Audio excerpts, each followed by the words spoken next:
Hola, bienvenidos y bienvenidas a nuestro tercer webinar sobre vulnerabilidad territorial y riesgo climático, organizado por el Laboratorio Social en Cambio Climático y Proceso Constituyente, PUC. Con foco en Punta Arenas, un territorio especialmente vulnerable a los impactos del cambio climático y considerado un laboratorio natural y social, esta propuesta busca establecer un laboratorio de ciencias sociales que desde una perspectiva transdisciplinaria aborde la complejidad del cambio climático, co-construyendo conocimiento local sobre este problema, considerando las creencias, valores, actitudes y conductas asociadas, al mismo tiempo posibilitando diálogos entre la ciencia climática y los saberes y experiencias de la ciudadanía. Es por eso que hoy nos encontramos nuevamente para conversar sobre este interesantísimo tema y con unos interesantísimos expositores y expositoras que nos acompañan el día de hoy y que les voy a presentar a continuación, partiendo por Anaí Urquiza, quien es profesora asociada a la Facultad de Ciencias Sociales de la Universidad de Chile, magíster en Antropología y Desarrollo de la misma universidad, además de doctora en Sociología de la Universidad de Múnich, Alemania. Es además investigadora del Centro de Ciencias del Clima y la Resiliencia CR2 y coordinadora de la Red de Pobreza Energética Red P. Es experta en teoría de sistemas, sus áreas de investigación se concentran en la relación del medio ambiente y la sociedad, especialmente en vulnerabilidad hídrica, pobreza y transiciones energéticas, relación ciencia-sociedad, gobernanza y resiliencia frente al cambio climático. Bienvenida, Anaí. También nos acompaña hoy Jacques Roux, quien es cientista político graduado de la Universidad del Sur, Estados Unidos. Él es magíster en Comunicación y Ciencia Política de la Universidad Mayor y ha sido asesor de la Academia de Capacitación de la Subdere durante los años 2011 y 2018 y actualmente se desempeña como jefe regional de la Subdere. También nos acompaña Carolina Huenucoy, perteneciente a la comunidad indígena Cahuéscar de Puerto Edén. Ella es esposa y madre de cazadores Cahuéscar, directora de proyectos de la comunidad indígena Cahuéscar residente en Puerto Edén. Ha liderado y gestionado proyectos en el ámbito cultural, territorial y de desarrollo sostenible. Tiene un diplomado de fortalecimiento de liderazgo de la mujer indígena de la Universidad de Tarapacá y del Fondo para el Desarrollo de los Pueblos Indígenas de América Latina y el Caribe. Y por último, les presento a Humberto González, director del Centro de Investigación Dinámica de Ecosistemas Marinos de Altas Latitudes, Centro Ideal. Durante la última década, Humberto se ha dedicado a investigar en los fiordos de la Patagonia Sur de Chile el flujo de carbono a través de las tramas tróficas pelágicas y la exportación de carbono hacia el fondo del mar y de sedimentos a los fiordos y canales. En 2009 formó parte de la expedición internacional LOAFEX, el último experimento artificial de hierro financiado por el AWI y el Instituto Nacional Oceanográfico de India. En el Centro Ideal se ha dedicado a estudiar el rol del plancton en los ciclos geoquímicos de las regiones subantárticas y antárticas y además de los flujos de carbono a través de las tramas tróficas clásicas y microbianas. Bastante interesante el trabajo de Humberto. La variabilidad también ha estudiado la variabilidad espacial y temporal en la región de Magallanes, siendo este uno de los principales desafíos abordados a través de la instalación de anclajes y series de tiempo. Tenemos un grupo sumamente diverso de expositores y expositoras a las cuales les doy la bienvenida para iniciar este webinar, en el cual les quiero también comentar que vamos a estar recibiendo sus comentarios de Facebook para leerlos y conversar una vez que terminemos con las presentaciones de nuestros expositores y expositoras. Así que coméntenos, háganos preguntas, porque queremos generar un debate bien entretenido, aprovechar los conocimientos, saberes, experiencias y vivencias de nuestros invitados e invitadas. Y ahora partiremos primero con la presentación de Carolina. Carolina, te pido que prendas por favor tu cámara, tu micrófono. Hola Carolina, ¿cómo estás? Hola, hola Catalina, ¿qué tal? Un gusto de estar acá. Un gusto igualmente. Comencemos, por favor. Yo ya te presenté, me gustaría entonces que pudieras contarnos sobre tu presentación, compartirnos pantalla y darle vida a este webinar. Muchas gracias por estar aquí. Mm, ya, espera un poco. ¿Ahí estamos? Ya. ¿Se ve? ¿Se ¿Sí? ve? Se ve, ya. Hola, a ver, espérate. Me parece que empecé un poquito. ¿Empezaste por el final? Sí, bien al final. Ya, la verdad, Ok.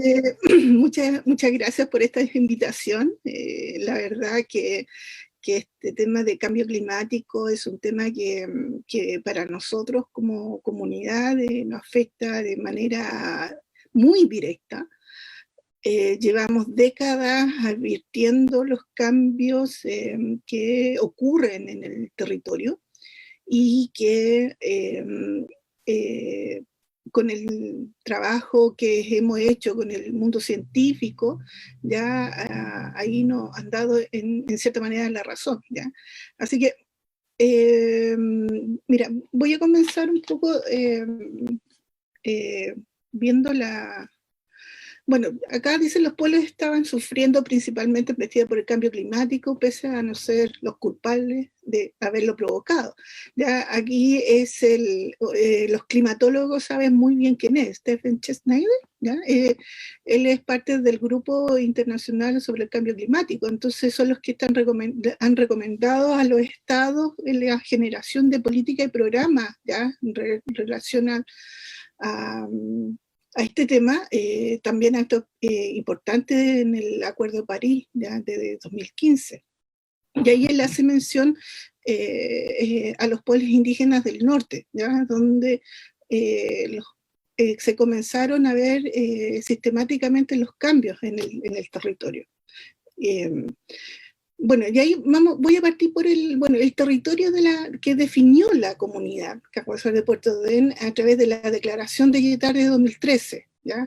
Este territorio, ya que abarca desde Golfo de Penas, por acá, hasta la Isla Diego de Almagro, ¿ya? Por el sur. ¿Ya? Es un tremendo territorio que abarca un parque nacional, reservas, un área de uso protegido de bienes nacionales. Ya es de canales, ya o el campo de hielos cubre gran parte de lo que es campo de hielo sur. ¿Por qué es tan importante este territorio para la comunidad que lo declaró como territorio indígena en el 2013? Porque es un territorio donde nosotros como Cahuascar de Puerto Ordén lo hemos navegado por miles de años, ¿ya? Un territorio que tiene nombre, ¿ya? Y le pusimos Cahuascar West, porque ahí es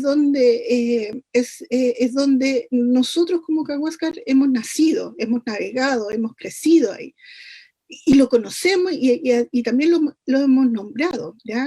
Se llama West porque es el donde los Cahuascas nacen. ¿Ya? Ya, ese es el concepto, ya no es el mar, no es la tierra, no, es el lugar específico, el área, el territorio es donde nosotros nacemos. ¿Ya? He visto, gracias a esta presentación tuve que ver algunos temas ahí, ya que algunos mal interpretaban este concepto West, ya que es el mar, la tierra, y no es así, o sea, si tienen alguna duda, por favor, pregúntenle a las personas que hablan, ya qué realmente significa este concepto West. Y en esta declaración de Yetarte, la comunidad hace mención de la protección de su territorio. ¿Y por qué la protección? Porque de este territorio nosotros nos alimentamos, ¿ya? Este territorio podemos decir que en la parrilla, en la gran parrilla de asado, el curanto, todos los recursos que nosotros nos alimentamos están en esta área. También es un área que tiene muchos recursos, ¿ya? Y este territorio nosotros lo definimos en base a los recursos, que hay las publicaciones de Óscar Aguilera y José Tonco, ¿ya? Sobre la historia o sea, de la oralidad que Huáscar hace mención de esta división territorial que es Malte y Yacto, que es una línea referencial, ¿ya? Y una línea referencial porque divide, ¿ya? Hace diferencias de los recursos que están en el lado oceánico y los canales interiores, ¿ya? Hay diferencia, por ejemplo, en la zona exterior está Cochayuyo, al interior no hay Cochayuyo, al exterior está el lobo fino, al interior está el lobo común. Hay aves marinas que no se insertan en la parte interior, pero sí dentro de la cosmovisión Cahuascar ya hay lugares de Yauto que nosotros le denominamos también Malte, ¿ya? Y le denominamos Malte porque son sitios específicos donde son sitios tabú, no se pueden extraer, no se pueden consumir alimentos, y generalmente estos sitios están a la entrada de los glaciares, ¿ya? ¿Y por qué hacemos esta declaración territorial? Porque siempre el Estado de Chile, en el caso de otros pueblos indígenas, tienen título de merced, título de comisario, donde reconoce los territorios. Pero en el caso de Cahuasca no habían estos títulos donde nosotros nos podíamos acoger, así que hicimos ejercicio del derecho internacional, la autonomía y la autodeterminación, y definimos nuestro propio territorio. Y pasando un poco de este paisaje amplio, nos llegamos a Puerto Dehn. Ya puse esta foto que es Puerto Dehn, una mirada de sur a norte. Ya ustedes pueden ver un cielo precioso, cerros, montañas, y pueden darse cuenta que no hay nieve. ¿Ya? Y esta foto fue tomada como en septiembre del año pasado. Entonces, de ahí uno puede darse cuenta de los cambios que han habido. ¿Ya? El año pasado nosotros no hubo mucha nieve, y esa nieve no fue una nieve de la cual se pudiera estar permanentemente en la superficie, y que pueda tener ciertos periodos para bajar a las napas subterráneas, y eso fluye mucho en los ríos y en los lagos. Entonces puede ser un paisaje muy bonito, ya lejos, pero no tenemos nieve, y eso hace que nos genere escasez y de agua en el periodo estival, y un montón de otras consecuencias más. Y este es foto de este año, donde hubo mucha nieve, ¿ya? Mucha nieve, donde ahí podemos ver de que este año vamos a tener buenos frutos silvestres, mucha cacería, pero también tenemos riesgo de que los recursos también se agoten si hay muchas temperaturas en el agua, genera la marea roja, que Puerto Dehn está constantemente lidiando con ese tema, ¿ya? En este territorio, en el Cahuascar West, que también es Parque Nacional Bernardo O'Higgins, no solamente nosotros navegamos, sino también recolectamos, ¿ya? Para mantener nuestros medios de vida, ¿ya? La artesanía, la cacería. Esta comunidad es la única comunidad indígena en Cahuasca que tiene autorización de caza de lobo, ya a través de derecho constitucionario. Y esa cacería ya nos permite a nosotros alimentarnos y también utilizar de lo que cazamos para generación de artesanía, aceite de lobo. O sea, utilizamos todos los recursos habidos en este territorio, no solamente desplazamiento dentro de los canales, ¿ya? Y también tenemos cacería de otra especie inserta en este sector. Y aquí pongo una recomendación que es interesante, ¿ya? Porque algunos pensarán, científicos, la autoridad pensará que el tema del cambio climático es un tema que es reciente, que comenzó con el Acuerdo de París o con los Objetivos de Desarrollo también. No, este tema nosotros lo veníamos planteando al fines del 80, ¿ya? Cuando vimos cambios estacionales de cacería en este sector. Ya loberías que estaban en disminución y otras que desaparecieron completamente. Y otro tema también que se vieron en los fiordos interiores, aves que son de la parte marina, de la parte oceánica, que se metían a la parte interior, y a los ancianos eso les provocaba susto, ya algo malo está pasando acá. O también se veía bandadas inmensas de aves, ya migratorias, o sea, no eran bandas así pequeñas, sino que eran inmensas. Entonces, y también la disminución del hielo, ¿ya? Del hielo del campo de hielo azul, y lo que ha provocado también en los cambios de agua en estos fiordos, o en este tremendo estuario. Entonces vemos cambios, ya vemos muchos cambios, y esos cambios los vemos porque recorremos constantemente este sector por las cacerías, por la recolección. Nosotros tenemos temporada de caza entre enero, febrero, marzo, ¿ya? Y el resto también tenemos otras cacerías, también la recolección de huevos, ¿ya? Cacería de aves, etc. Entonces vemos que los huevos a veces, o las aves empollan en octubre, a veces empollan en septiembre, o si no, se retrasan a noviembre. Entonces todos esos cambios nosotros los vemos, ¿ya? Y los vemos porque bueno, es parte de nuestra vida.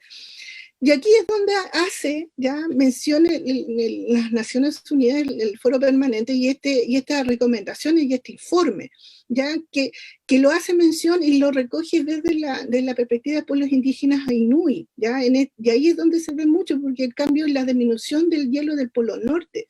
Los Inuit, todo el mundo sabe que ellos cazan. Entonces, el acceso a las cacerías comenzó a ser mucho más dificultoso, ¿ya? Y las Naciones Unidas comienza a tomar todas las recomendaciones, donde nosotros también como comunidad hicimos recomendaciones a este informe, ya en el 2007 cuando participamos del foro, y con líderes indígenas dentro del foro también llegamos a la conclusión que no es un tema que era una opinión, una visión que no es solamente nuestra, era de un montón de otros líderes y de comunidades indígenas que estaban viendo cambios en sus territorios. Así nace que en el Foro Permanente 2008 hace recomendaciones a los estados, ¿ya? Y habla específicamente del cambio climático. ¿Ya? 2008, cambio climático, diversidad biocultural, medios de vida, ¿ya? Y los pueblos indígenas, y cómo nosotros como pueblos indígenas tenemos que adaptarnos a este cambio.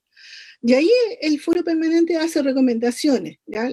A los estados, recomienda, ¿ya? No es que tengas imposición, recomienda a los estados, ¿ya? La participación efectiva de los pueblos indígenas en las políticas y programas relativos al cambio climático,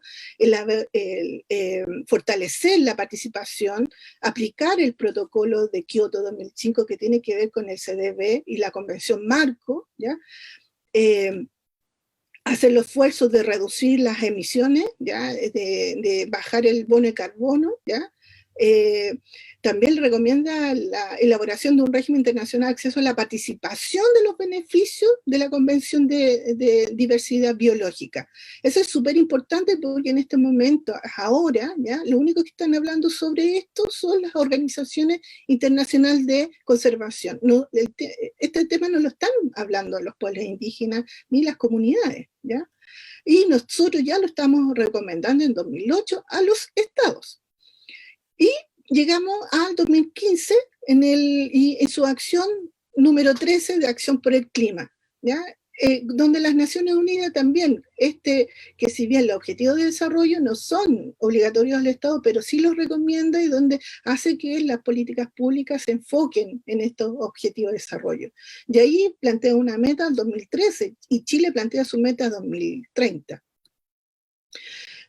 También está dentro de las recomendaciones de los acuerdos de París, ¿ya? Que en este acuerdo dice que se reconoce los derechos de los pueblos indígenas, y en su parte 15 dice el conocimiento de los pueblos indígenas y su sistema de conocimiento local, que tiene que ver con el conocimiento que tenemos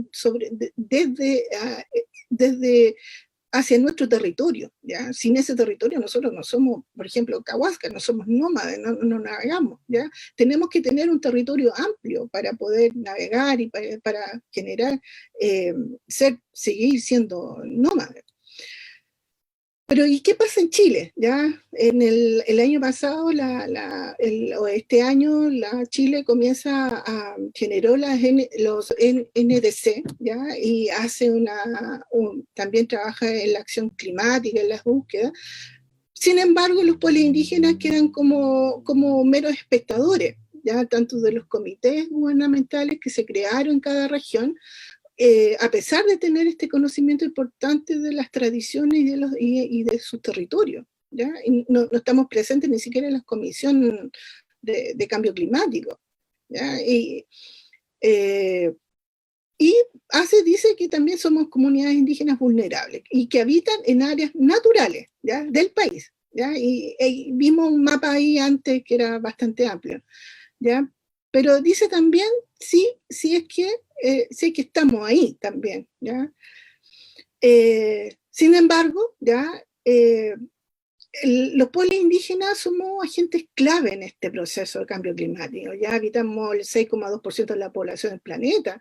Nuestro eje principal es la protección de los territorios, ya ir contra la deforestación, el conocimiento tradicional. ¿Ya? Siempre he dicho, o sea, los mejores conservacionistas en el planeta somos los pueblos indígenas. Ya tenemos, el pueblo Camosa tiene 6.000 años de experiencia de conservación, y no entiendo por qué el Estado o las organizaciones no lo hacen parte en esa discusión. Y eso es por ahora todo, pero me dijeron 10 minutos, así que va a ser un poco rápido la presentación.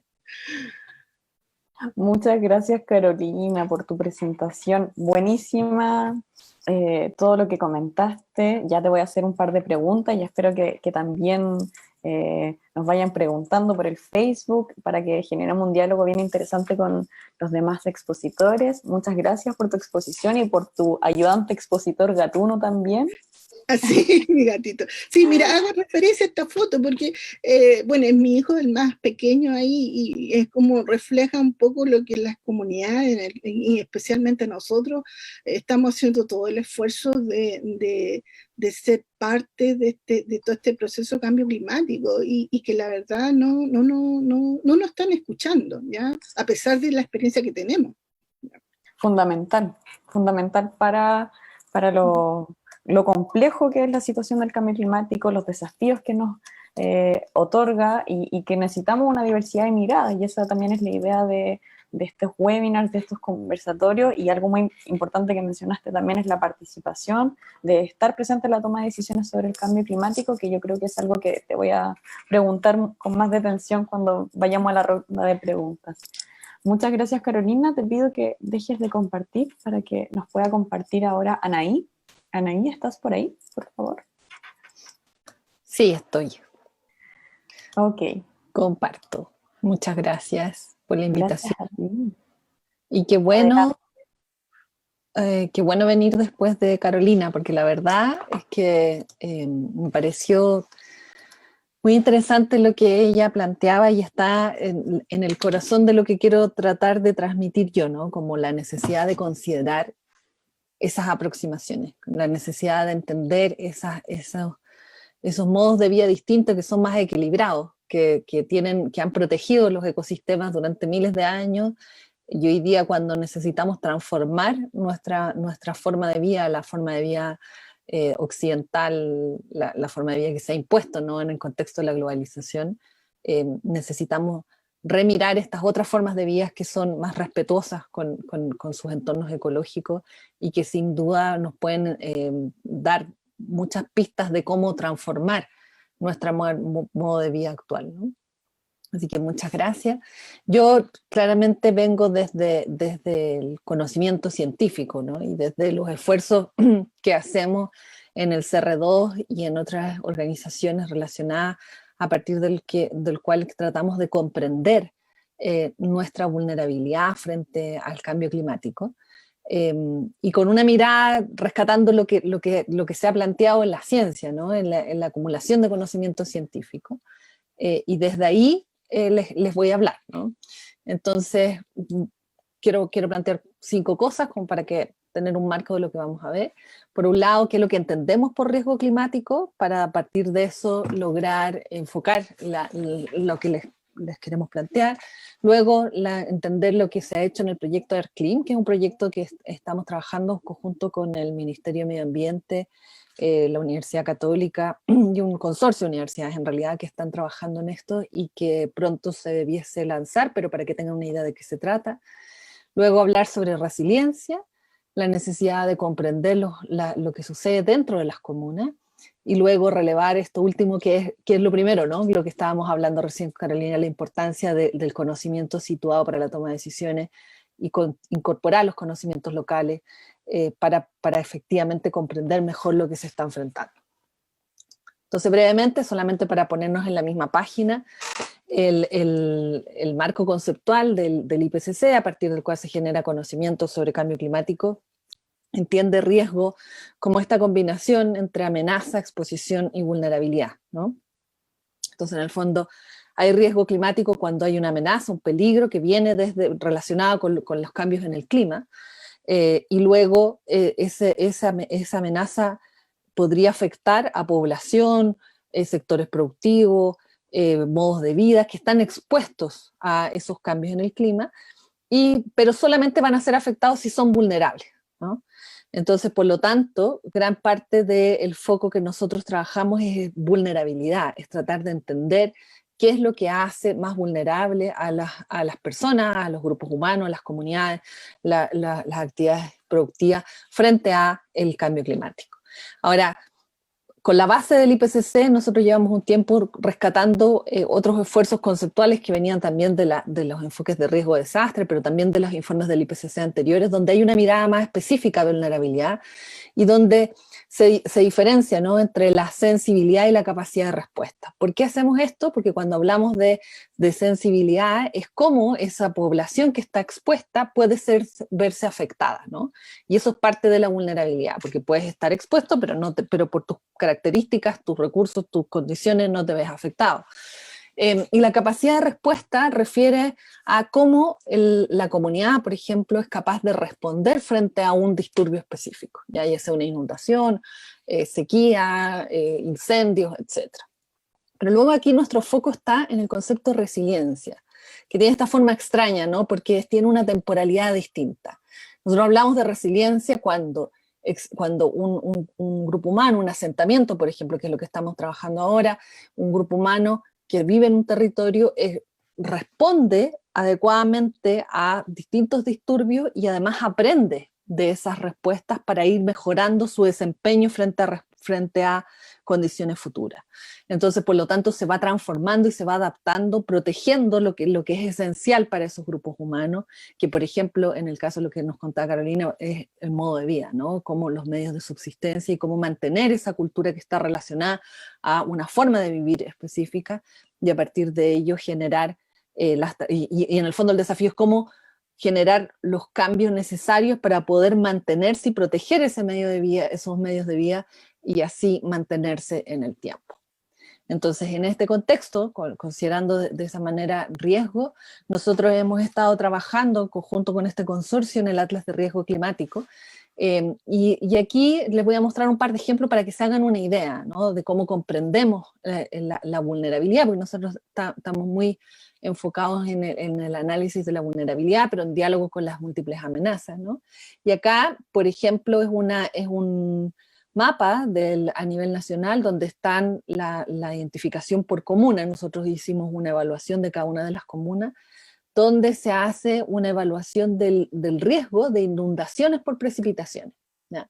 Entonces aquí esto es relativo en el sentido de que se van comparando entre comunas, etcétera, y van viendo quiénes tienen, bueno, mientras más oscuro es, mientras más fucsia es, tienen más probabilidades de sufrir inundaciones por precipitaciones.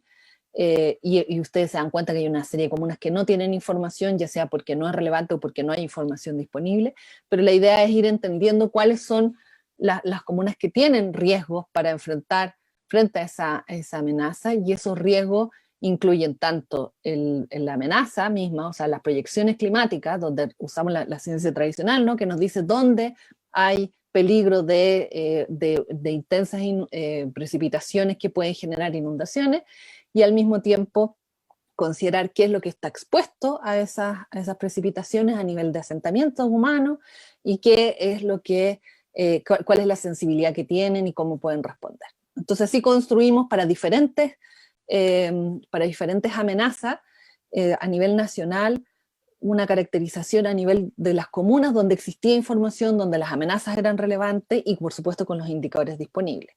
Y esto es muy importante considerar porque la información disponible para hacer estos mapas es tremendamente limitada, ¿ya? Y es limitada y eso es un problema porque cuando hablamos de riesgo es fundamental para poder reducir el impacto de las amenazas es lograr percibir el riesgo y controlar en el fondo, lograr generar las estrategias de adaptación, las estrategias de respuesta, etcétera, y eso implica que necesitamos reconocerlo, ¿no? Y hay dos caminos que tienen que ir en paralelo para poder reconocer adecuadamente los peligros y entender cuáles son las condiciones que tenemos para enfrentarlos. Por un lado está el conocimiento que viene desde la ciencia tradicional, ¿no? Las proyecciones climáticas y cómo eso se va mejorando para entender mejor qué es lo que sucede en los territorios, pero además el conocimiento local sobre cómo han cambiado. Carolina lo decía muy bien, quienes han recorrido esos canales tienen y quien conoce los ecosistemas, ¿no? Tienen una noción mucho más clara y específica sobre cómo han cambiado esos territorios, y esos conocimientos no los estamos rescatando. Por otra parte, desde el punto de vista de la vulnerabilidad, ¿no? Tenemos algunos indicadores sociales, económicos, indicadores institucionales, pero son todavía tremendamente limitados y hoy día algo nos permiten decir, pero estamos todavía en un nivel muy básico que requiere ser profundizado, que requiere ser ampliado y que requiere ser complementado con el conocimiento local y con las voces de quienes viven en los territorios y que tienen mucho más información sobre cómo les afectan los cambios en el clima, ¿no?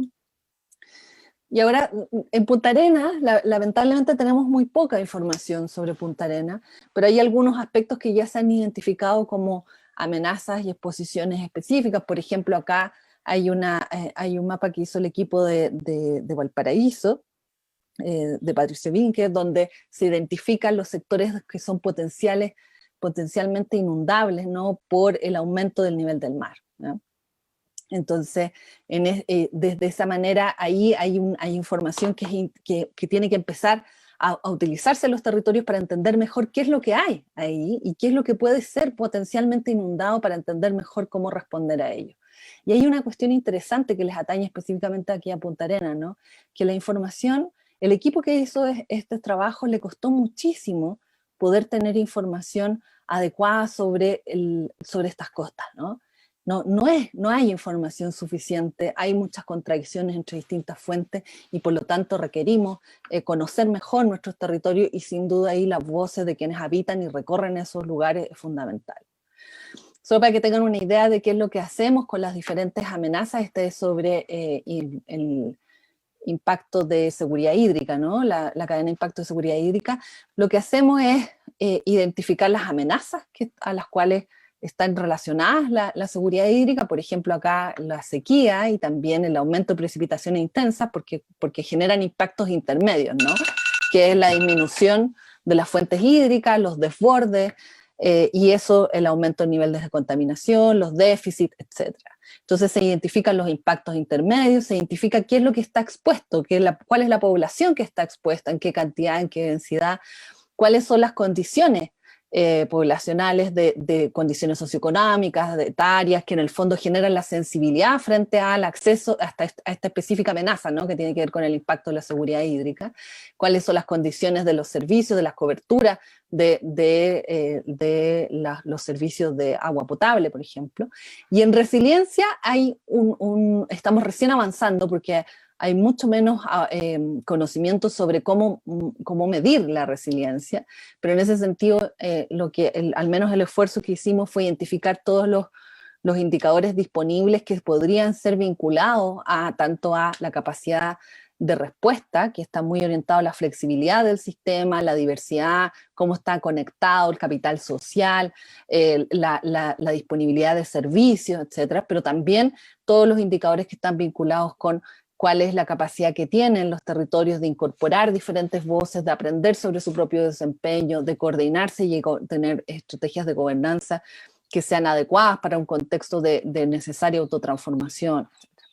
Al menos con la limitada información que tenemos, de todas maneras logramos al menos utilizar esta cantidad de indicadores para hacer un mapa a nivel nacional que nos dé algunas referencias sobre cómo las comunas qué condiciones tienen, ¿no? Desde el punto de vista comparativo para responder a múltiples amenazas. Nos interesa especialmente resiliencia porque esto nos sirve para todas las amenazas, ¿no? para todas las amenazas es importante cuál es el capital social que tienen las comunas, cuáles son los servicios que tienen, cómo se relacionan entre sí, cuál es el nivel de confianza que hay, cuál es la diversidad productiva, cuáles los espacios de participativo de toma de decisiones. Todos esos elementos son relevantes para cada una de las amenazas y también para una serie de otros objetivos, ¿no?, de desarrollo sostenible que podemos vincular con esto. Entonces, por eso nuestro foco en tratar de entender y medir de alguna manera la resiliencia con todas las limitaciones que eso tiene, pero para poder tener alguna idea de dónde necesitamos hacer análisis más profundo. Y acá, con esto ya voy a ir, me faltan solo 2 diapos, una que tiene que ver con un ejemplo. Estamos haciendo un piloto en Viña Valparaíso, donde hacemos el esfuerzo de construir estas mismas cadenas de impacto, pero hacer un análisis subcomunal, ¿no? Las amenazas se distribuyen de manera distinta. Por ejemplo, acá se ve muy bien, ¿no?, el riesgo de deterioro del borde costero está súper limitado, ¿no? No es todo el sector, pero hoy uno puede identificar dónde está específicamente las amenazas, pero también las sensibilidades, la distribución socioeconómica, el acceso a los servicios, y ese tipo de mirada más fina la necesitamos hacer para poder ver qué es lo que tenemos que reforzar. Pero al mismo tiempo necesitamos sentar a los tomadores de decisiones, a la gente que tiene el conocimiento local, ¿no?, a los pueblos originarios, las organizaciones de la sociedad civil, a los diferentes integrantes para que dialoguen sobre cómo la información que tenemos desde el punto de vista científico se puede complementar con el conocimiento local, pero al mismo tiempo se puede ir identificando la superposición entre las distintas amenazas. O sea, un territorio puede enfrentar varias amenazas a la vez.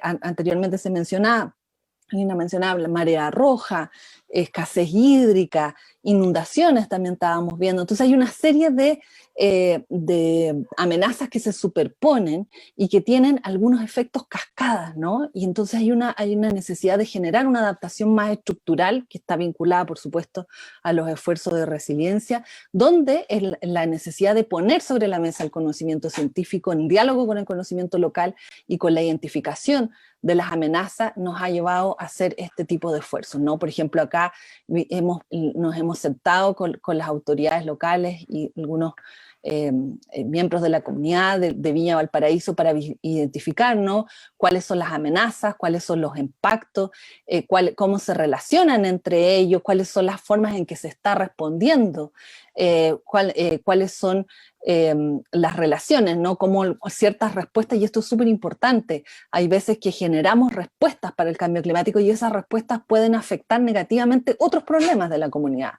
o pueden afectar negativamente otras amenazas incluso de la misma comunidad.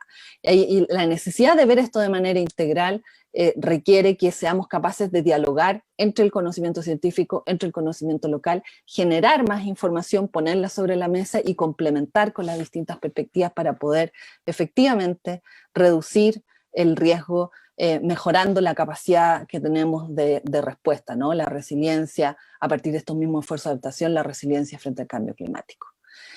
Con esto sí ya cierro, que acá, por ustedes ven, no solamente hacemos el esfuerzo de vincular, de entender mejor la sinergia y la relación entre cada uno, sino que también pedirles a quienes viven en los territorios que prioricen, ¿no?, cuáles son las amenazas más importantes, cuáles son las más urgentes de abordar, y desde ese punto de vista lograr también que se prioricen y se haga sinergia entre los diferentes organismos del propio Estado, entre los diferentes sectores que habitan los territorios, porque necesitamos esfuerzos integrales. Con eso me quedo y el resto lo dejo para cuando ya estemos dialogando. Muchas gracias. Muchas gracias a ti, Anaí.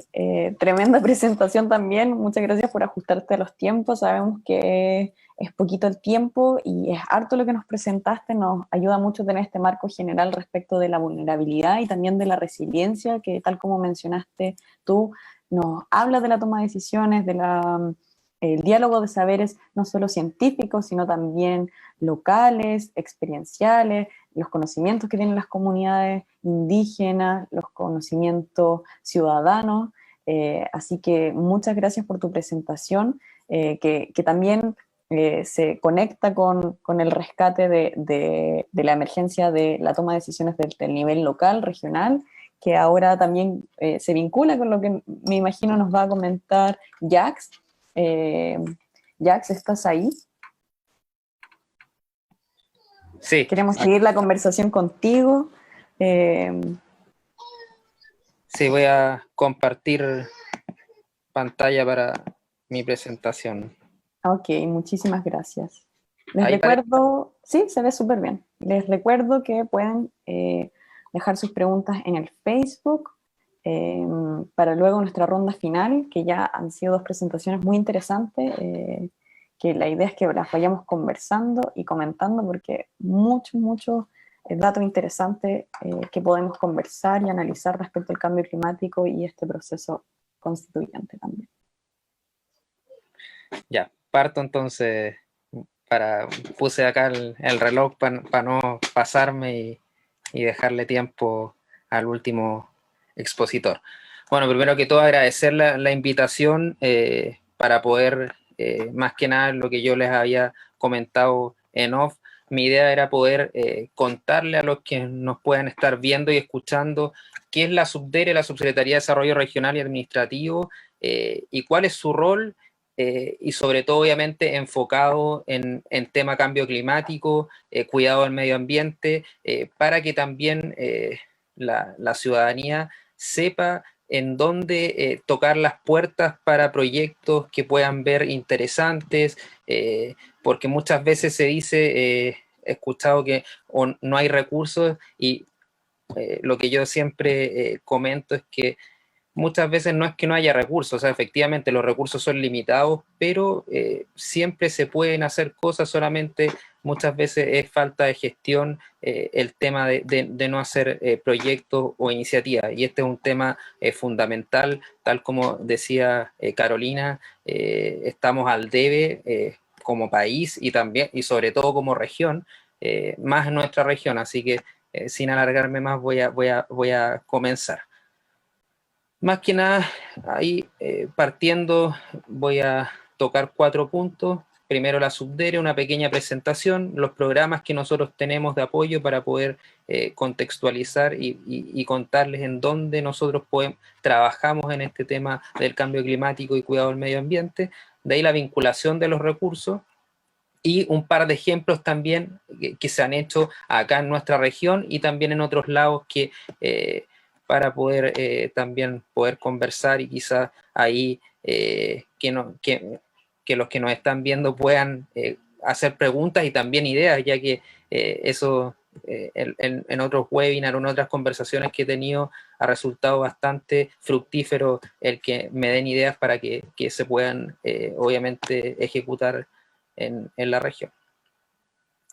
Bueno, la SUBDERE es un organismo que depende del Ministerio del Interior, es una de las subsecretarías del Ministerio del Interior que su fin es la descentralización. Por lo mismo nosotros tenemos financiamiento para los municipios y para los gobiernos regionales, y además estamos trabajando fuertemente ahora, sobre todo en la actualidad, en el proceso de descentralización, que el otro año hay un hito muy importante para todos, que es la elección del gobernador regional, que va a ser por primera vez obviamente votado democráticamente, lo cual ya vamos a tener 2 figuras, que va a ser el delegado presidencial, elegido por el presidente de la República, y el gobernador regional, que va a ser elegido democráticamente con votos.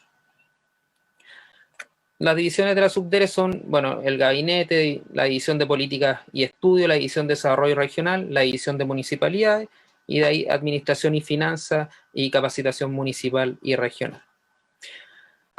En el tema de las líneas de financiamiento, bueno, tal como les comentaba, nosotros tenemos una línea de financiamiento que es el programa de mejoramiento urbano, o sea, programa de mejoramiento urbano que las siglas PMU. Los municipios la conocen como PMU, y esta línea está destinada 100% a los municipios. Nosotros tenemos hasta 60 millones como tope para poder que los municipios nos presenten estos proyectos, y obviamente nosotros poder financiar iniciativas en esta línea. Nosotros podemos financiar prácticamente cualquier obra, mejoramiento de veredas, mejoramiento de áreas verdes, también para temas, mejoramiento de juntas de vecinos o creación de juntas de vecinos,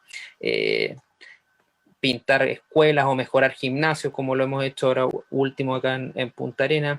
De hecho, en Puerto Edén hubo un proyecto, también 2 proyectos ahora por 90 millones de pesos en total, para dar mano de obra también, que también se puede utilizar. Así que es una línea bastante amplia que para los municipios es bastante atractiva. De ahí está el programa de mejoramiento de barrios, más conocido como PMB, que en esta línea es donde nosotros entramos ya al tema, se podría decir, cambio climático y cuidado del medio ambiente, porque nosotros podemos acá financiar todo lo que es, como dice más abajo, temas de saneamiento sanitario, que ahí entra agua potable y alcantarillado, todo el tema de residuos sólidos, tema de compostaje, rellenos sanitarios, si es que fuese necesario, cierre de vertederos, etcétera, etcétera. También tenemos la línea de energización, que ahí podemos entrar con todo lo que es energía renovable, pero también hacemos obras obviamente de alumbrado público, extensión de redes eléctricas, tema de gas también, que mi idea al menos sobre todo en comunas más rurales ha sido incentivar a los alcaldes y alcaldesas a empezar a postular a proyectos de energía renovable que son el futuro. Otro tema es la puesta en valor del patrimonio, que en este contexto no es tan atingente, pero no es menor de importancia, que es todo el patrimonio que tenemos se puede restaurar con esta línea de financiamiento. En la actualidad tenemos un proyecto emblemático acá en la región, que es la biblioteca y archivo, que se va a hacer en lo que fue la cárcel, ahora obviamente ex cárcel, ahí cerca de la plaza, por lo cual es un proyecto bastante emblemático, porque que nosotros acá en la región no tenemos un lugar para dejar el archivo, todo se va a Santiago, por lo que va a permitir una menor burocracia, y además que se va a permitir restaurar lo que fue la cárcel, y todos nosotros vamos a poder entrar y más o menos ver lo que fue, porque la idea es dejar el ambientado a cómo era la cárcel en su minuto. De ahí tenemos las provisiones, que la diferencia del PMB y las provisiones, que el programa de mejoramiento de barrios son hasta 245.000 UTM, que son 240 millones de pesos, y los municipios nos presentan directamente a nosotros los proyectos. La diferencia con las provisiones es que las provisiones las presenta el gobierno regional. El proyecto lo presenta el gobierno regional y ahí nosotros podemos financiar hasta el 50% de la obra, pero sin límite de monto. Entonces, ahí es donde por lo mismo es muy importante que la Subdere juegue un rol de coordinación, obviamente, junto con el gobierno regional y los municipios. De ahí tenemos otro tema, que es la tenencia responsable de mascotas, que en este tema, en nuestra región, igual juega un rol fundamental en el tema medioambiental, sobre todo en la zona de Tierra del Fuego, Timauquel y Puerto Williams, en Cabo de Horno, por el tema, por ejemplo, ahora que tenemos de los perros asilvestrados, que es un tema muy, muy grave que tenemos en nuestra región, debido a que están matando mucho ganado, y además afectan el medio ambiente. Entonces, un tema que se está trabajando, ha sido bien complejo el poder trabajar, pero ya se armó una mesa de trabajo, que la idea es empezar a tomar medidas para buscarle una solución a este tema de los perros, y no siga creciendo la fauna de este animal, que finalmente está haciendo un grave daño al medio ambiente. Y por último, la academia es una academia de capacitación que está ligada para capacitar a todos los funcionarios municipales y gobiernos regionales. Esto lo voy a dejar porque era lo que yo ya había contado, lo traté de simplificar por el tema de tiempo. Y esto también, pero lo dejo quizás y lo vuelvo a explicar si es que no quedó claro, que es si el proyecto es menor a 5.000 UTM, que son aproximadamente 248 millones, el municipio puede postular a la línea que era el PMB, Entonces, el municipio o la asociación de municipalidades nos presenta directamente el proyecto y nosotros podemos financiar el 100% del proyecto, o sea, hasta 248 millones directamente. Y otro tema no menor es que en general cuando una institución presenta un proyecto al fondo regional, pasa por el Ministerio de Desarrollo Social para obtener una recomendación social, el famoso RS. Cuando se postulan el municipio a nuestra línea PMB, no pasa por el Ministerio de Desarrollo Social, entonces se podría decir es más expedito el proceso. Así que por eso es tan atractivo para los municipios el poder postular a esta línea nuestra. Y si es mayor a los 5.000 UTM, como bien mencionaba, se llaman provisiones y ahí el gobierno regional es el que nos tiene que postular, pero nosotros ahí podemos financiar hasta el 50% de la obra y ahí además tiene que pasar al Ministerio de Desarrollo Social para obtener el famoso RS. Acá, proyectos tipos, uno de los proyectos que tenemos acá en la región es el proyecto de residuos sólidos de Natales.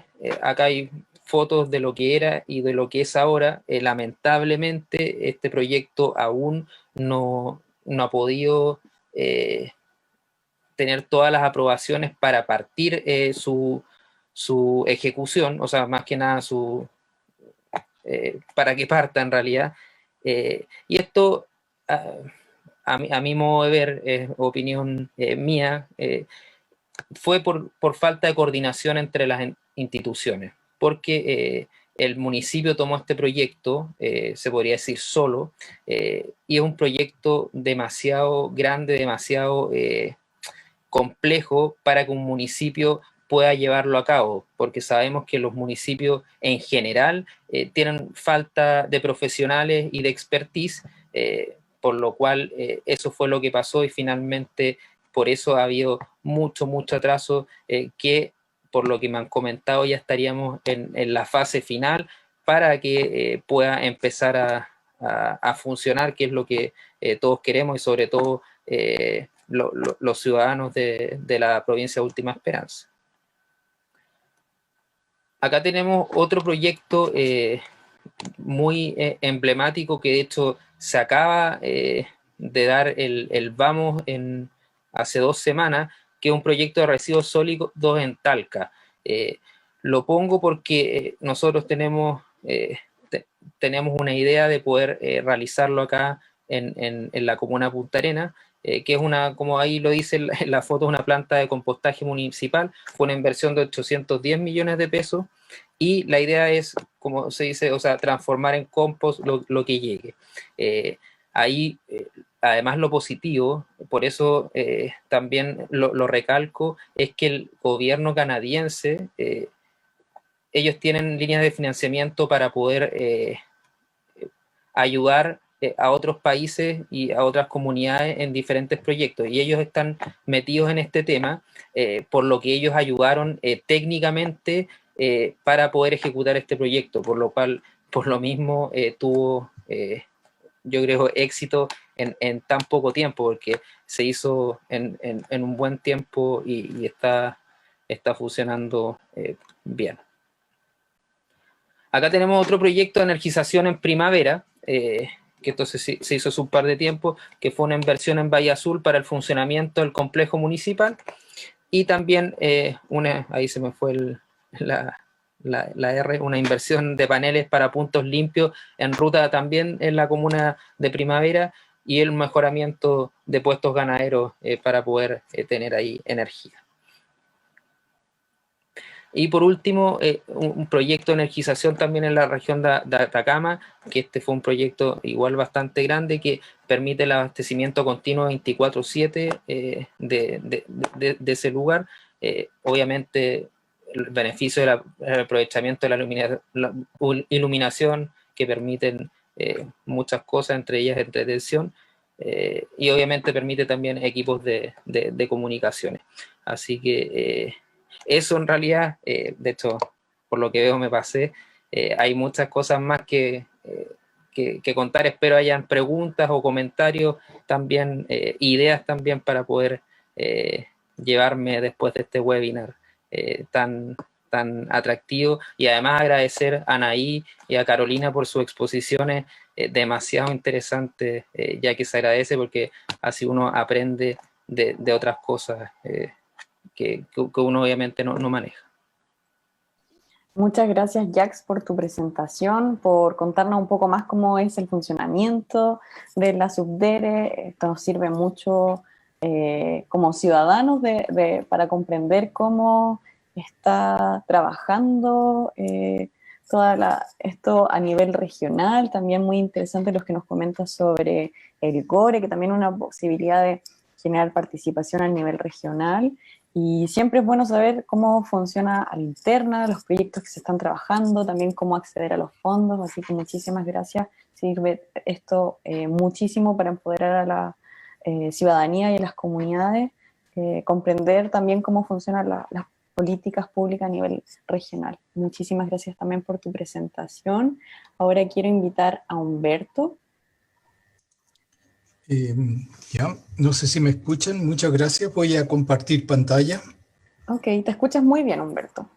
Ya, bueno, saben, le agradezco un montón la invitación, he aprendido muchísimo ahora, y sobre todo quiero decir que casi Carolina me ha dejado sin tema, porque desde su cosmovisión y del conocimiento ancestral, ella habló de las teleconexiones de los pueblos cazadores del hemisferio norte y del hemisferio sur, habló del regime shift, el corrimiento en las condiciones que en general ha llevado incluso a aves a poder empollar en periodos distintos, habló de la pérdida de masa de glaciar y lo relacionó con el Acuerdo de París, las NDC, lo que estamos viendo en términos de soluciones basadas en la naturaleza, y habló de cambio en biodiversidad y recursos, mencionó el Cochayuyo, que yo quería también verlo en el contexto de las bioinvasiones. Entonces, ha sido muy lindo ver esta correlación que hemos tenido en varios temas. Entonces, yo ahora lo voy a pasar a tratar desde otra perspectiva, pero básicamente es lo mismo que nos enseñó Carolina desde ese conocimiento ancestral.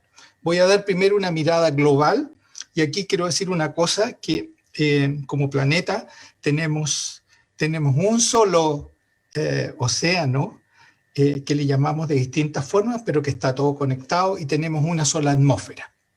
Entonces voy a dar una mirada global allí, y después una mirada regional a la región sur de Chile y península antártica, y después algunas recomendaciones de qué podemos hacer.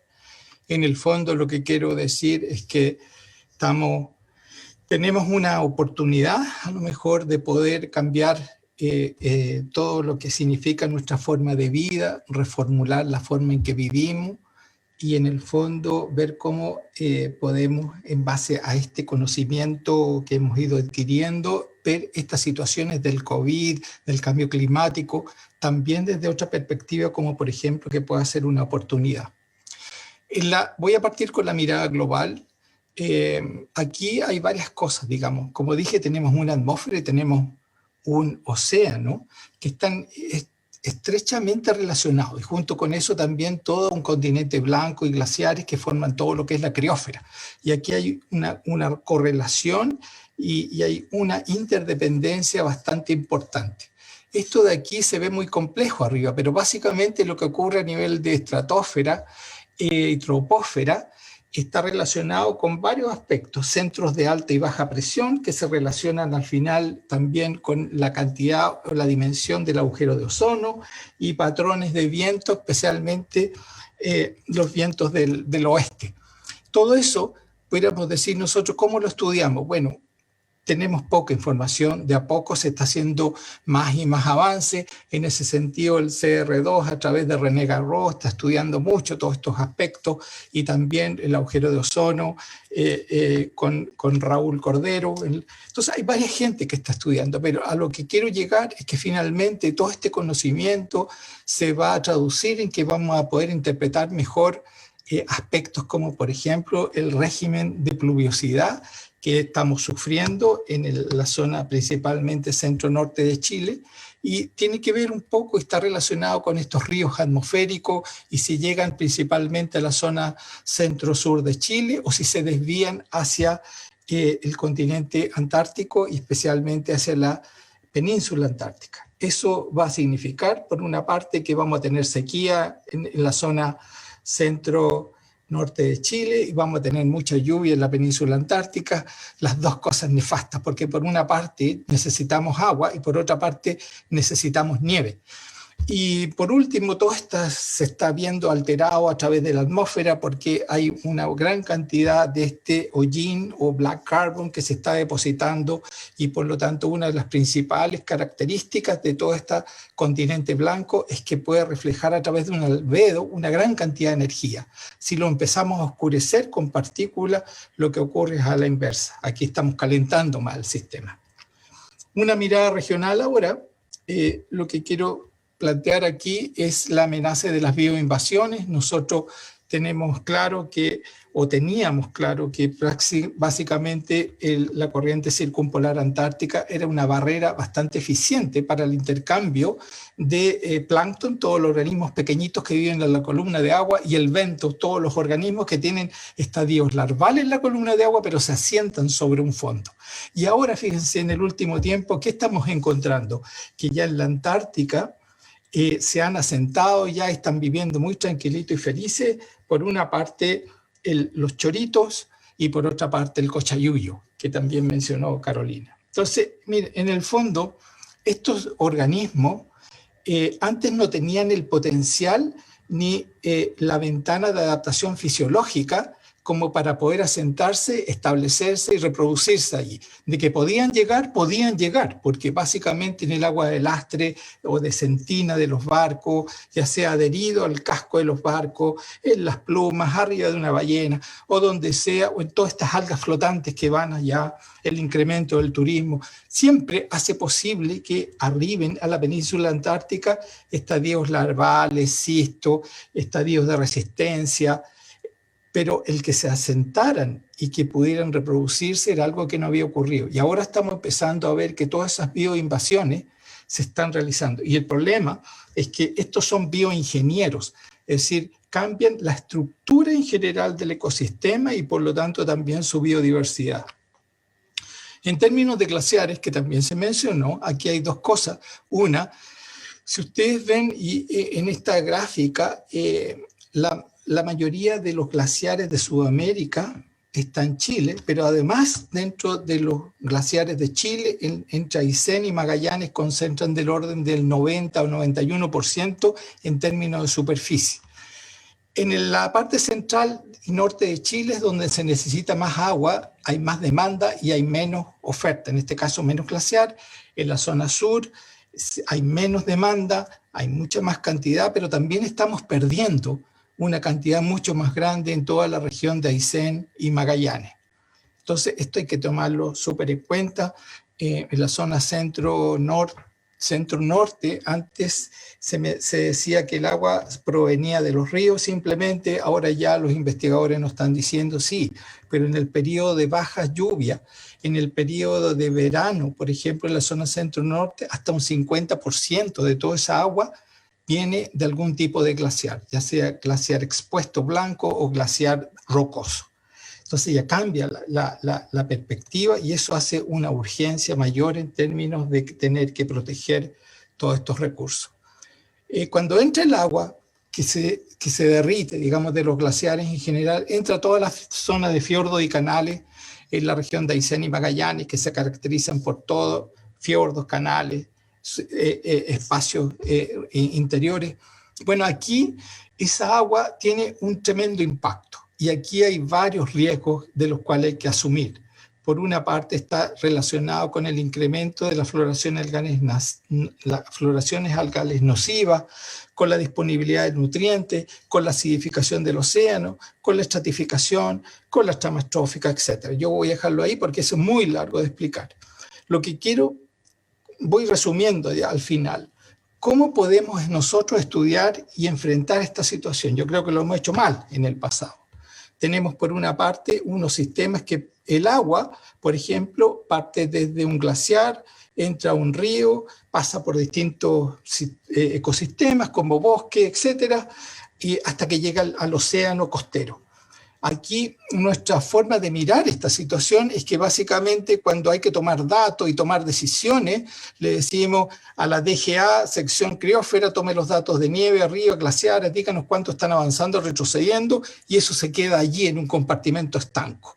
Porque cuando entra el agua después de los ríos, hay otra sección, DGA Ríos, que tiene los datos, toma los datos, etcétera, y ahí se queda almacenado, llega a los bosques o a las situaciones, digamos, de praderas, de bofedales, de humedales, donde lo toma CONAF o lo toman otras instituciones y hacen otro repositorio de datos, y finalmente lo que llega al océano, el CHOA, el Instituto Oceanográfico y Hidrográfico de la Armada, toma datos, mientras otras instituciones, centros de investigación, etcétera. La postura que estamos diciendo acá, y yo creo que es la forma de enfrentar esto, es que no hay que trabajar en general con elementos, con carbono o con agua, hay que trabajar con ciclos hidrológicos. Y después, ¿cuál es nuestra unidad de trabajo? Son las cuencas hidrográficas, por ejemplo, y no sectores, es la cuenca completa, no es el glaciar, el río, el bosque, el humedal. Y finalmente aquí, y quiero volver a esto, es súper importante, cada de estas instituciones que toma datos y después se lo entrega a los tomadores de decisión, en general no existe una red integrada de colaboración.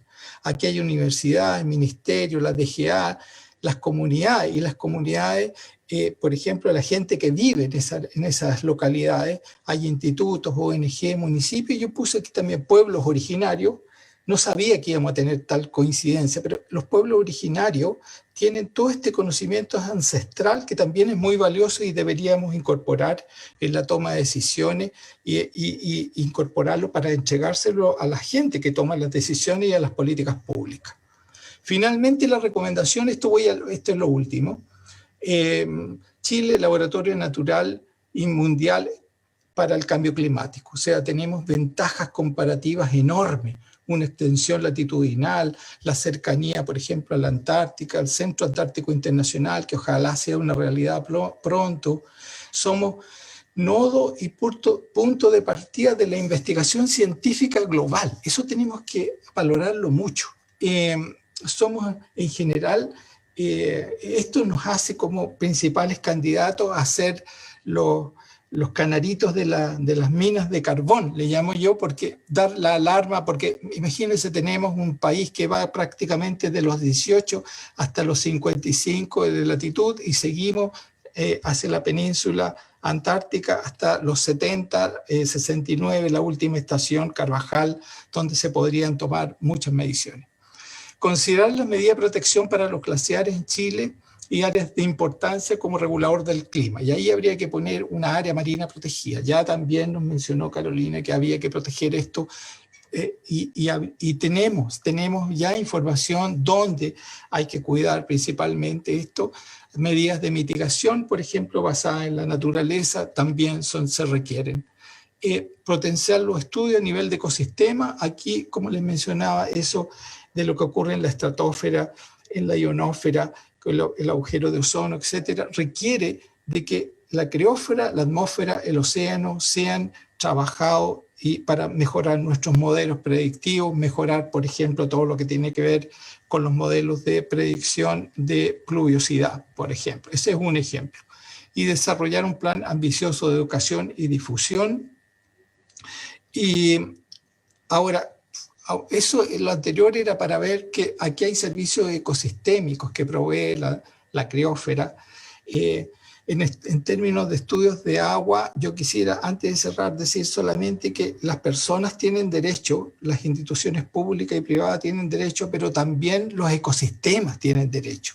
Es decir, el bofedal, el humedal cumple un rol súper importante y eso tiene un derecho que también deberíamos cautelar. Y por último, bueno, potenciar la investigación científica y la capacidad logística que tenemos para llegar a tomar los datos, ya sea con embarcaciones, ya sea con bases bonitas y adecuadas en la Antártica. Muchas gracias, eso era.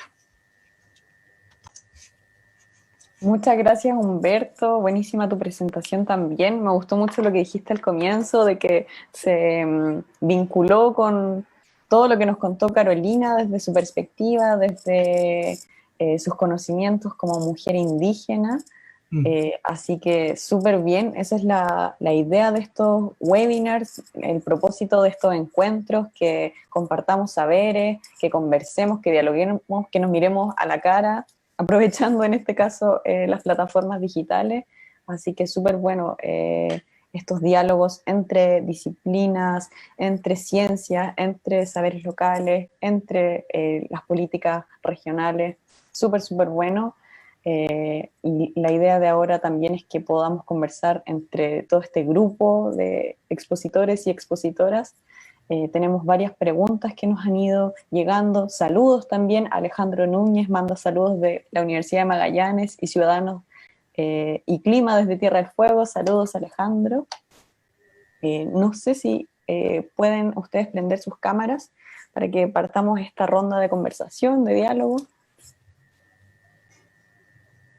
Ahí sí los veo, sí. Hartas preguntas también para Carolina. La rompiste en nuestro Facebook. Te quiero consultar por parte de Catú Muñoz, que nos pregunta: hola, muchas gracias por la presentación. No sé si lo mencionaste, pero previo a estas instancias, como este webinar me imagino, si habías tenido interacciones más formales con el sector de la academia. A ver si nos puedes contar cuáles han sido tu vínculo con el lado de la academia, con el lado de la ciencia.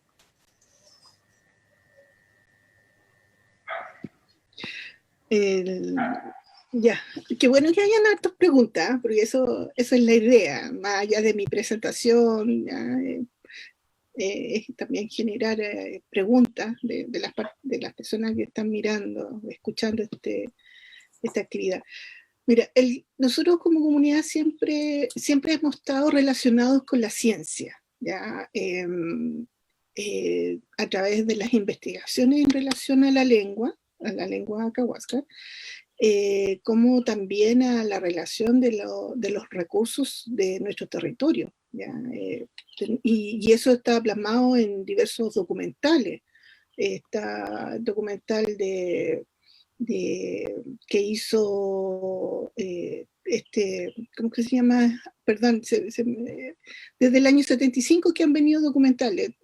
Jacques Cousteau, que fue en el año 75 a Puerto de y ahí, bueno, ya se reflejó que ya veníamos trabajando. Sí, y más adelante también con el mundo de la arqueología, las ciencias sociales, los antropólogos, etc. Pero nuestro mayor trabajo, ya que se conjugó bastante bien, fue cuando comenzamos a trabajar en la línea de base para el plan de manejo del Parque Nacional Bernardo O'Higgins. Ya en ese entonces llevaba el estudio SECUA, dirigido por el doctor Juan Carlos Aravena, junto con CONAF, Corfo y nosotros como comunidad, que somos los conocedores del área donde SECUA iba a hacer la investigación junto con CONAF.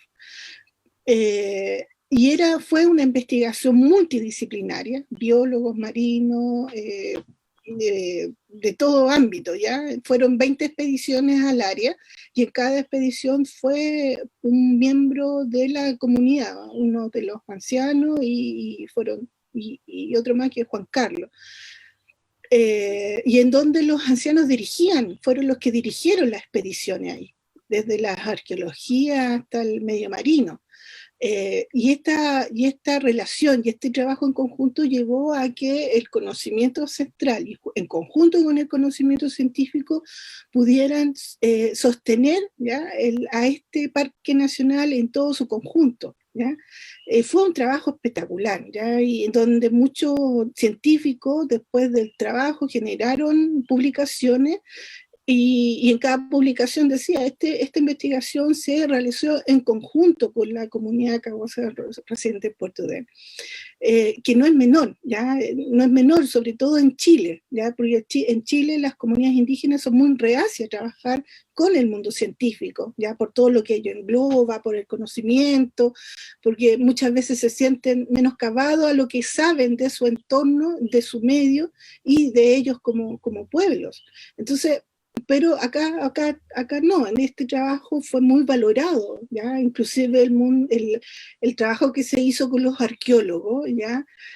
Los arqueólogos tenían proyectado alrededor de visitar 40 sitios, ¿ya? Y en la expedición fueron guiados por uno de los ancianos, exploraron 220 sitios, y en una sola área. Entonces cambió totalmente la perspectiva de trabajo, ¿ya? Con el mundo científico en ese territorio. Entonces, y eso es como muy alentador. Entonces, y eso partió en el 2008, ¿ya? Y se ha mantenido hasta la fecha, ¿ya? Las expediciones que se han hecho al área siempre, ¿ya? Siempre llegan primero a la comunidad, ¿ya? Solicitar el permiso para hacer tal trabajo en el área y en colaboración en conjunto, ¿ya? Yo creo que es importante tener este ejemplo para el resto de las comunidades, ¿ya? No solamente en Magallanes, sino también en el resto del país, ya que ven como reacio a este trabajo, y creo que no. Creo que el mundo científico aporta mucho a los pueblos y a las comunidades. Y en el caso nuestro fueron los científicos quienes nos posicionaron dentro del territorio. Lo que ya veníamos diciendo hace 1000 años, que en este territorio habitamos, ¿ya? Y tenemos presencia, los arqueólogos demostraron que era verdad lo que nosotros dentro de nuestra oralidad, desde nuestro relato, ya lo veníamos manifestando. Y eso es el tema. No sé, ¿cuál otra pregunta más que...?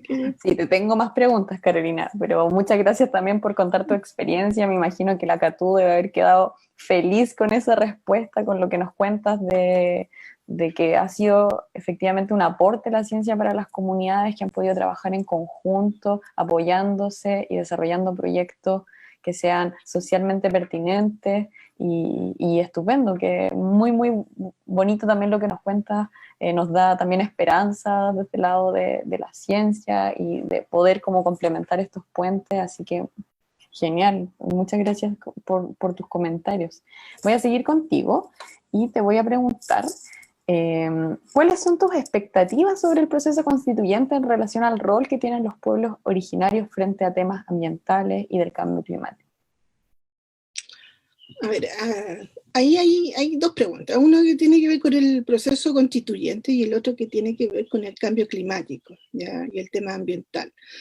El proceso constituyente nosotros como comunidad lo vemos como un tema del cual, ¿ya? Tiene que llevarse desde la perspectiva del pueblo chileno, ¿ya? El pueblo chileno tiene que llevar ese proceso. Primero porque los pueblos indígenas no están reconocidos en la Constitución, ¿ya? Y es el Estado y el pueblo chileno tiene que dar ese paso para que el reconocimiento de los pueblos indígenas.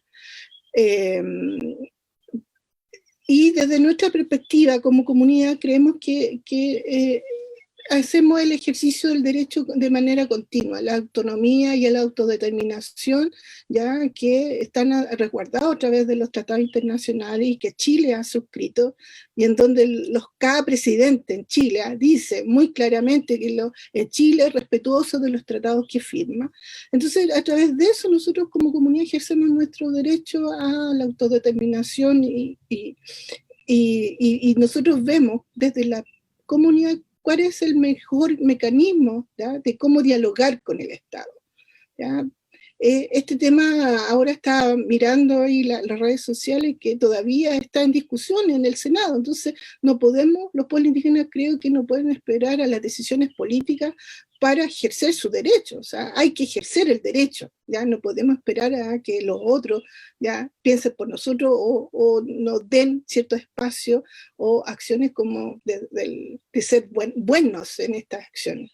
Yo creo que es un proceso largo y valga la redundancia, los dirigentes que llevan ese proceso de los escaños reservados, creo que también merecen todo el esfuerzo y el apoyo, ¿ya?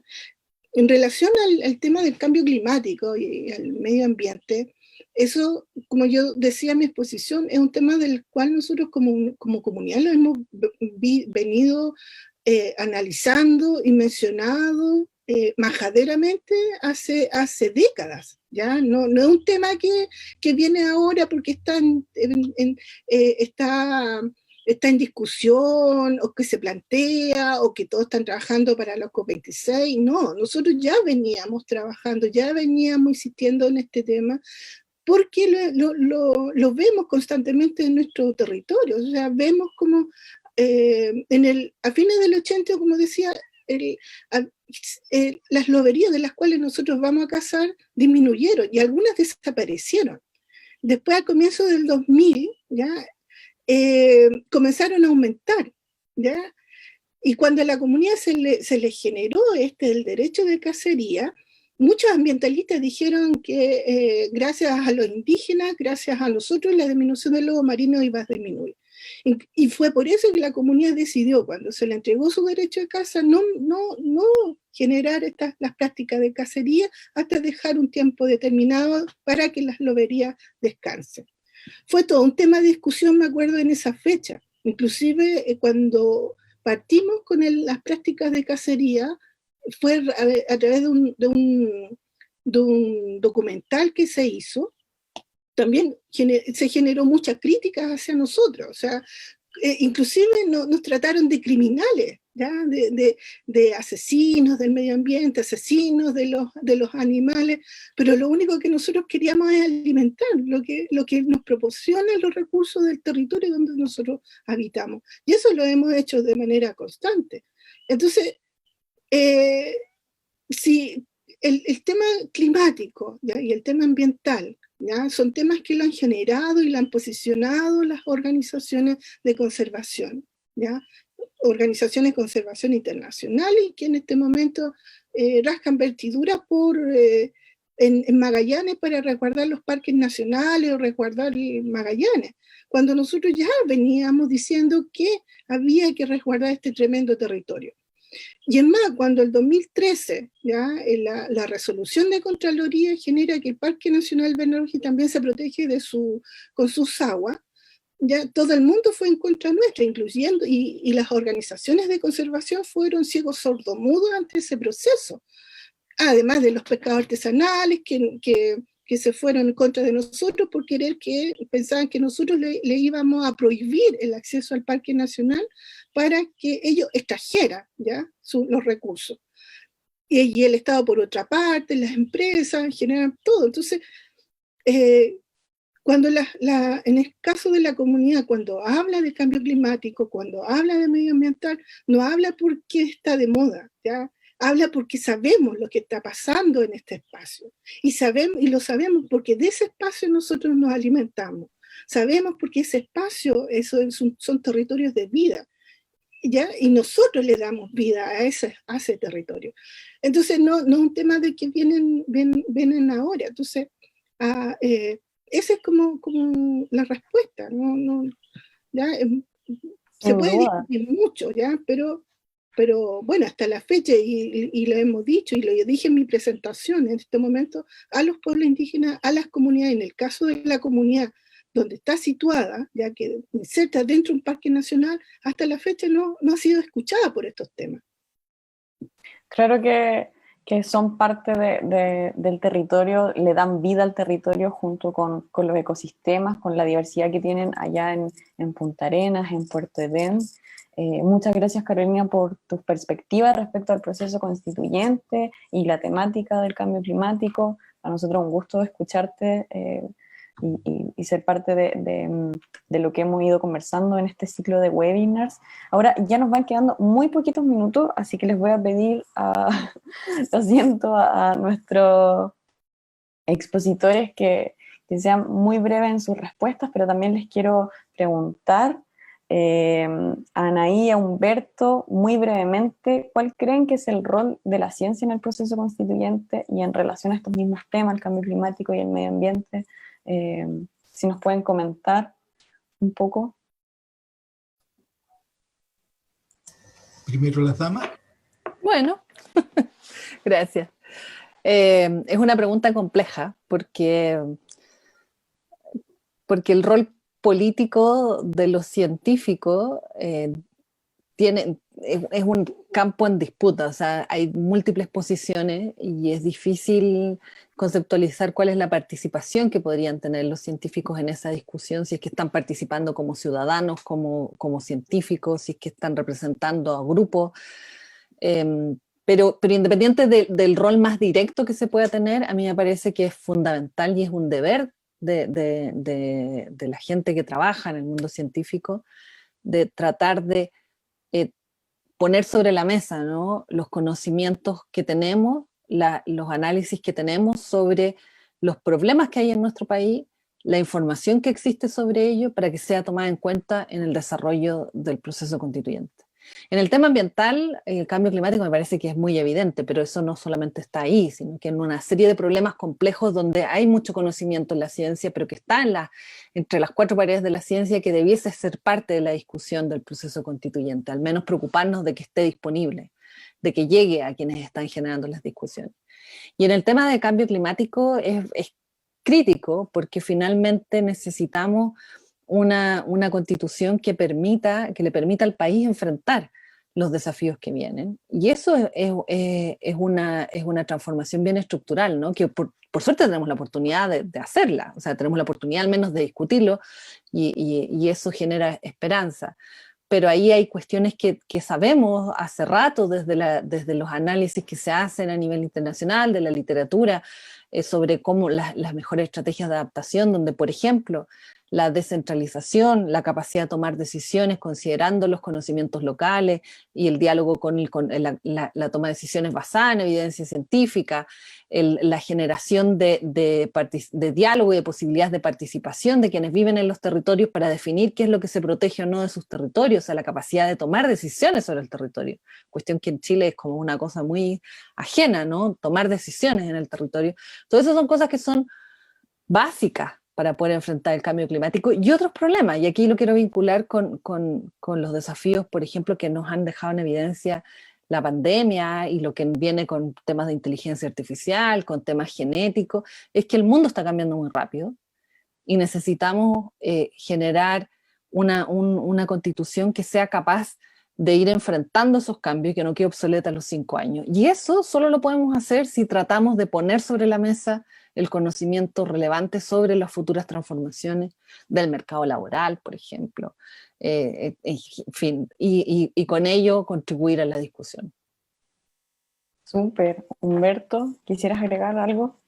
La Anaí como que nos bombardeó de ideas. En realidad, este es un tema súper importante. Yo creo que el proceso constituyente, lo que viene, es una tremenda oportunidad para el país, para tomar muchos de los aspectos que a lo mejor se han hecho prioritarios en el último tiempo, tomarlos en consideración. O sea, hemos visto un cambio tremendo, es decir, pasamos de un sistema donde principalmente era la parte económica, la base, digamos, de un sistema de vida, a uno en que tiene 3 patitas ahora, la parte económica, la parte ambiental y la parte social.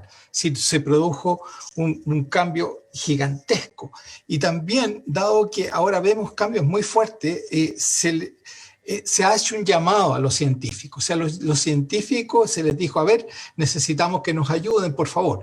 El COVID, el cambio climático hizo, digamos, que hubiera una mirada hacia la ciencia, que los científicos salieran de sus laboratorios, etc. Y ahora, y además porque vemos que estamos perdiendo un montón de servicios ecosistémicos y deteriorando en general nuestro medio en general. Esto hace que pongamos mucho esfuerzo en poder entregar información valiosa, basada en la naturaleza, a los que tienen que tomar las decisiones.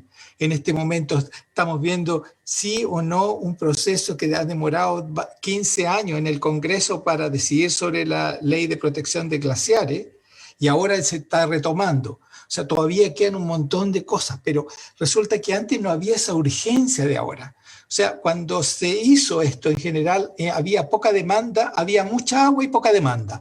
Ahora es al revés. Entonces tenemos que pensar cómo lo hacemos en todos estos temas, donde todos tienen derecho. Es decir, tienen derecho las personas, tienen derecho el sistema público-privado. Y yo le agregué uno en eso que puse allá, que es el derecho del medio ambiente, el derecho de algunos sistemas como bofedales, humedales, porque de ellos depende el equilibrio también. Todo ha cambiado, ¿te fijas? Entonces, todas esas nuevas posiciones hay que ponerlas sobre la mesa para decidir, y yo espero que haya claridad en estos temas para que quede finalmente definido la mejor forma para Chile, para el entorno, para el medio ambiente, y dejarle un mejor planeta a los que vienen más atrás. Eso esperamos todos con este proceso. Harta esperanza y ojalá que se tomen decisiones, tomando en cuenta todo también lo que hemos ido conversando ahora, no solo la ciencia, no solo la política, también la voz de las comunidades y la voz de las comunidades desde sus espacios locales y regionales. Ya, te estoy dejando por el final, nos queda muy poco tiempo, pero también te he llegado una pregunta que tiene que ver con el presupuesto anual de los FNDR. Y aquí la pregunta va vinculada a que la forma en la que se distribuyen estos montos van asociados, por un lado, a la reducción de riesgos de desastre, de vulnerabilidad socioeconómica y también las características territoriales, pero la duda que nos hace Willy es, con esto en cuenta, ¿cómo pueden los municipios y gobiernos financiar proyectos en materia medioambiental y climática mediante este fondo? ¿Cómo podemos también incluir eso dentro de estos aspectos de desastres, de vulnerabilidad? Teniendo en cuenta nuestro contexto de cambio climático. No, en ese contexto, ya que nos pasamos, parece, para hacerlo lo más resumido posible, los municipios tienen toda la facultad y también opción de postular al FNR cuando estimen conveniente y para los proyectos que ellos estimen conveniente. Ahora, obviamente, de ahí depende del consejo, bueno, del intendente o intendenta que tome el proyecto, lo pase al consejo regional y el consejo regional apruebe el proyecto. Pero en ese sentido hay libertad de que postulen a cualquier tipo de proyecto, para dejarlo bien claro. Y es por eso que les comentaba el tema de las provisiones que nosotros tenemos en tema de residuos sólidos y energización y saneamiento sanitario, que podría ser lo más relevante en este aspecto.